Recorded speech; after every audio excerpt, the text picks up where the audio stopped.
Let's now bring in political analyst Peter Mathews. He's a professor of political science at Cypress College, live for us in our Los Angeles bureau this hour. It's good to have you with us. Good to be here, George. Let's first talk about the president's Secretary of State, Rex Tillerson, following the comments that he made, reportedly made, calling President Trump a moron. He denied that he was looking to resign from his post, the allegations that he was looking for the exits, but the speculation is there that his days are numbered. And there's also similar speculation about the president's chief of staff, John Kelly, that he may be under pressure as well. Well, the Secretary of State position is the most important cabinet position in historical order. It's the first cabinet position among equals. So it's very important as to have a person with some stability and some status and standing, and that's Tillerson. Of all the options, he's the person who needs to be there. That's why John Kelly, the chief of staff, wants to keep Tillerson there, and looking at the optics of him having to leave early would be terrible. And so it's very possible that both Kelly and Tillerson would be leaving. I don't think they will right away. Tillerson might go before that because of the conflict with the president on not only policy but personality, unfortunately. And you see Tillerson has disagreed with the president on the Iran nuclear deal. He wants to keep the deal, work with it. The president wants to jettison it, let it go. And the same thing with North Korea. Tillerson just came out and said that he has a direct line to North Korea. We should use diplomacy. The president undercut him the next day and said, stop wasting your time negotiating with North Korea. Very bad relationship at this point, and that's showing in public, which is also very bad. Certainly the Secretary of State has to show, no daylight between, the thinking, the mindset of the U.S. president. But again, as you point out, President Trump many times on Twitter undercuts his own Secretary of State. Let's talk about the Iran nuclear deal now, and reports that President Trump may move to decertify that agreement. So by decertifying it, he would then kick it over to legislators to decide a path forward, could result in more sanctions. What does this do for the effectiveness of this deal? It undermines it completely and creates a lot of instability, not just with the United States and Iran, but it's a six-party talk. There was the P5, that would be the UK, China, Russia, France, and Britain, plus Germany. That's the sixth country. They negotiated this together collectively with the United States and Iran, and the United Nations under the United Nations auspices.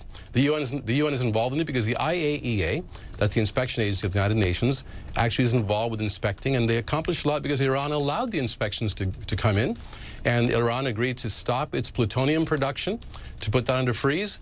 It has been certifying that it's not producing uranium for bombs either, and the inspector is able to keep track of it. That's why almost all the countries in the world want to keep this agreement with Iran in order to keep proliferation from occurring. And that's very important, especially with the crisis in North Korea at the same time. And the president needs to look at all of this in a very comprehensive way and not just in a knee-jerk way say, let's get rid of this particular agreement because he doesn't like it or because his supporters may not like it. All right, you mentioned North Korea. The president's comment also about the calm before the storm, and then when asked about that, he said, we'll see. It's a cryptic comment, but we'll see. Some speculate he was talking about North Korea. We don't know that for certain.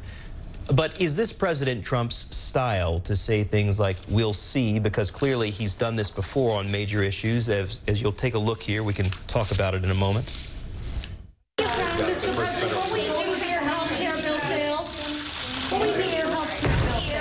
We'll have to see. Mr. President, are you considering military action in North Korea? We'll see what happens. We'll see what happens. Mr. President, do you plan to stay in the Iranian nuclear deal? Guys, we're out. Let's go. We'll see very soon. Sorry? Guys, see very soon.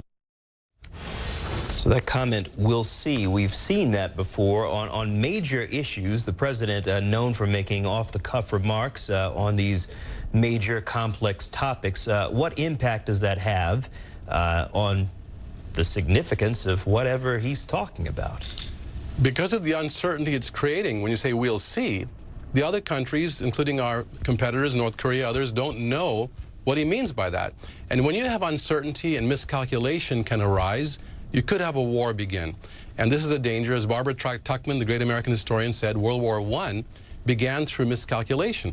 Well, uncertainty brings about miscalculation, and the president, I think, was wrong in saying that we'll see and making people think of a cryptic prediction that we don't know exactly if he means it or what it exactly means. It's very dangerous to be uncertain and project that uncertainty to the world and to our competitors and to the enemies that we might have, and to our friends as well. They're concerned about this, and the president needs to be a lot more clear and stop talking off the cuff like this in very critical situations. Also a very busy week. President Trump, the administration rolling back Obama-era protections on birth control. A lot that we will, of course, be watching here in the newsroom. But Peter Mathews, thank you for your time today.